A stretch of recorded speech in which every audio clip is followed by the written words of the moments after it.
Well, welcome to this video series. This is number 6 of A Foreigner in the Filipino Food Biz. And this is to do with the history of the Blue Carabao.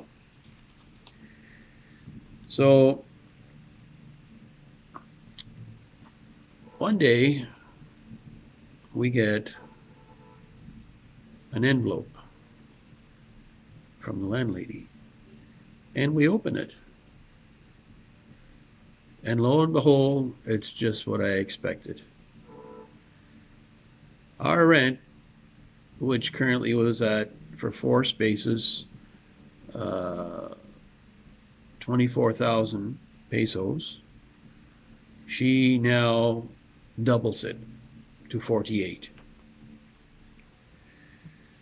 So I was not in shock. I was expecting that she would do something like that. So a month, 3 months ahead of time, I was actually driving around looking for a new spot, and we did find one. So I have a meeting with the landlady, and I basically tell her there's no way that I can absorb such a huge rental increase. Now, I have no problem with people increasing the rent. I don't. Everybody, it's business. But 100%, no, it's not going to happen.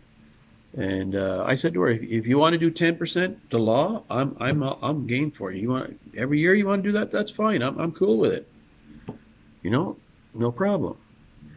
But to drop that bomb on us, not going to happen. So I tried to explain to her, we just can't absorb that. I have a lot of staff. It takes a lot to run this place. I'm living in a town. You want to see where I'm living? Look, you can see my car I'm driving. That's what we got. But no, she wouldn't believe that. She just, she says, you're making millions and I want some of it. Well, I wouldn't mind, but she wants a lot of it. And it's going to take a lot. It would take a lot for us to be able to make that. There's going to be nothing left, like nada left over. So I said, well, I'll give you my 2 months notice right now. Well, her face just dropped. See, she thought she had me over a barrel. She thought, you know what, there's no way I can do whatever I want. This guy, he's so well known, he's not going to leave that location, so I can put my rent up whatever I want. Wrong. She didn't know who she was dealing with. I will not be hijacked by anybody. I refuse to do that. So, yeah, we were and ready to walk away from that. And so she wouldn't budge. And I refused to give in to anybody's greed like that. I won't do it. I won't support it. So that's what happened. We put our 2 months notice in, and we put up a big banner, huge thing, and because we wanted to let all of our loyal customers know, like, these people come from far away. It's not just the city. We got people coming from outside. So you imagine, they got their minds and their stomachs set on eating in the Blue Carabao, only to drive up there and nothing be there. Well, you got to have respect for your customers. So you let them know what's going on. So we put up a big banner, and we told them the truth. The reason why we're leaving is because the landlady, she increased the rent 100%. Well, Mr. Man, when she got wind of that, she was flying around, leaping up and down. There was smoke coming out of her ears, her nose, and everything else. And she said, I'm going to take you to court. I'm going to sue you for everything you got. Well, it was all hot air, and she was full of it because she had no legs to stand on. We had a 5-year contract. We fulfilled that above and beyond. We improved that property. We sunk a lot of money into it. I probably left about $2,000 dollars, say 80,000 pesos worth of stuff I had to leave in there. Plus, it was far, so clean. You know, when we left there, she didn't have to do any work. The people, whoever could just move right in. And so we sold a lot of our equipment because we had already set up the other place. And this time I knew how to set up a kitchen. So I spent the majority of my efforts in my kitchen. I wanted that to be the best it could be, right? And it is because we put the spectacular equipment in there. And it's set up, it's functional. It's not as big as our other one, but we don't want big anymore. We didn't want big anymore. We were wanting, and so overall, we were going to cut our business by 60%. Believe it or not, 60%. No more of this 10 hours a day, 7 days a week. No, not happening. So as we shut down, I think maybe 2 weeks ahead of time to shut operations down, directing people down to the other place. And during that time, people would come in and they're buying stuff, buying tables, and I'm delivering it. And some people just wanted something because a lot of them were university and they're graduated now and they had fond memories of the place.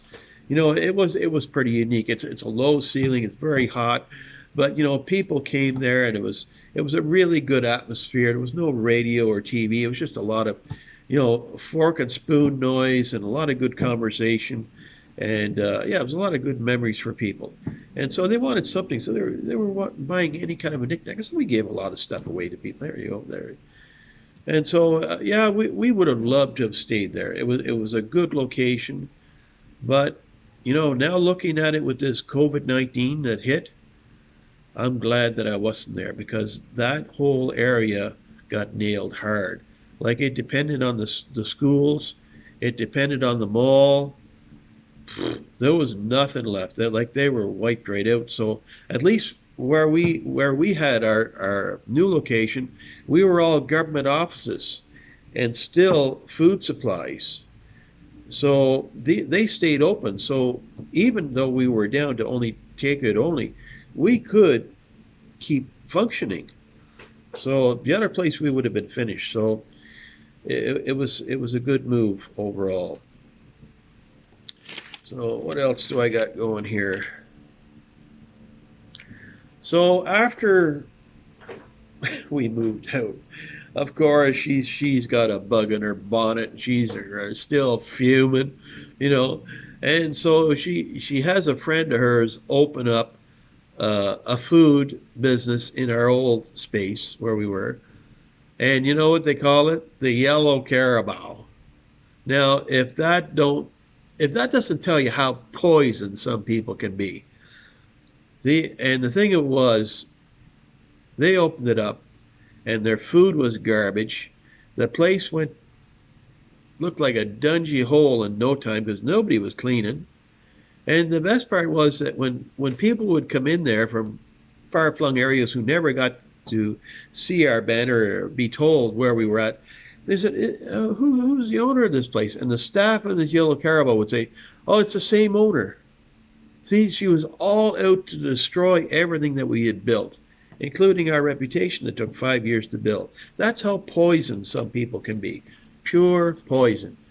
So that's a lesson for anybody that's renting a space.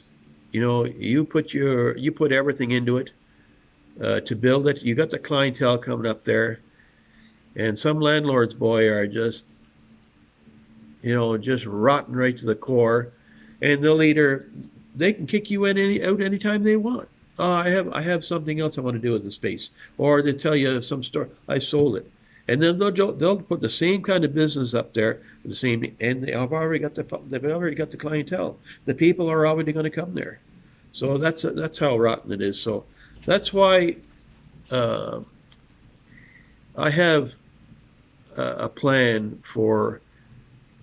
Well, it really kicked into gear after COVID-19.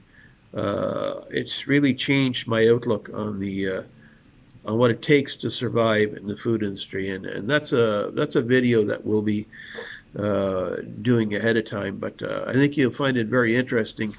Uh, what what my personal uh, assessment is of the situation. Not that you'd be interested in what I'm going to do, but um, what it'll take to survive in the food industry. What I think it's going to take to survive in the food industry for the future, because this is we're still going to feel the effects of this for another year, at least, if not more. And then what's to say another one comes up? What happens if another virus hits? No, I'm not willing to take that chance anymore. So I have something in the works that what I feel is probably the safest way to go as far as the food industry goes. But like I said, that'll be on a future video. So yeah, like I said, we moved into the new spot, and this landlady has got this yellow carabao going on there. We tried to shut it down, at least change the name. We went to what they call here the DTI, Department of Trade and Industry, and they have a charter for businesses. One of the things it says in there is business name must not cause confusion. Now, if yellow carabao doesn't cause confusion with blue carabao, I don't know what. It's just a flagrant, in-your-face, violation of their charter. So we go into that government office, and you have to pay to register your name with them. So with that, you're supposed to be protected. You don't get nothing. It's not worth nothing.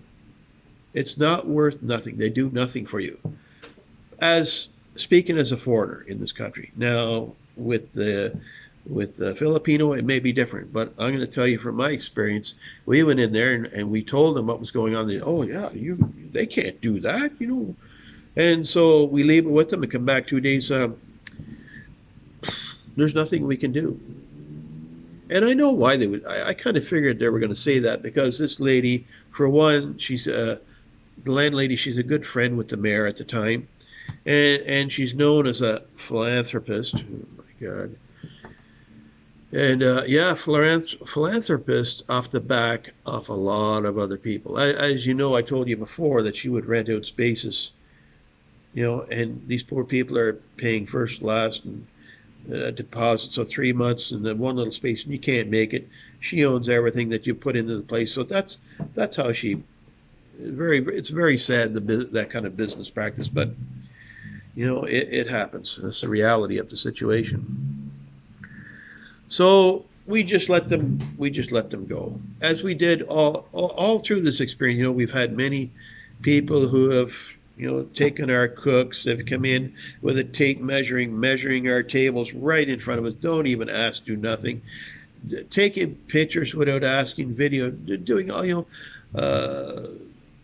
taking our staff, thinking that that's going to do it for them. Well, it always blows up in their face, and this blew up in their face because in the end they only lasted 2 years and they ended up closing because their food was garbage and the place was a pig pen. Right? That's it. So all they had to do was look after the place, just keep it clean, and get a half decent cook in there, buy good ingredients, and you could have done it. But that to us showed that no matter what anybody does, we just keep on doing what we're doing, and we're going to be fine. And it's always worked out that way. We were never once to take a look at what the competition was doing. We set our own standard, and as was, we had a lot of people that followed what we did. A lot of restaurants, after 2 or 3 years, the new restaurant, they put in the same style that we did because it worked, and more power to them. It's nice to have that influence, and so it worked out for them. So. Our next video will be, that's finished now with that location on Obrero. The stock room was all cleaned out. Everything was moved out. And we left that place spotless.